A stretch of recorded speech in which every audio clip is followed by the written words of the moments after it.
સુરતમાં સરથાણાના વેપારીએ ઓનલાઈન ધંધો કરવા જતા 1.33 કરોડ ગુમાવ્યા। ઓનલાઈન લેડીઝ કપડાનો ધંધો કરવામાં વેપારી ગૌતમ મનસુખ વસાવાએ પોલીસ ફરિયાદ કરી।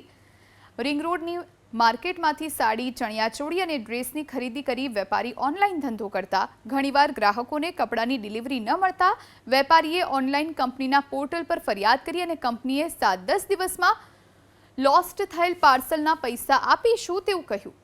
30 દિવસમાં પેમેન્ટ આપવા વાયદો કર્યા બાદ હાથ ઊંચા કરી દેતા છેવટે વેપારીએ સરથાણા પોલીસમાં ફરિયાદ નોંધાવી।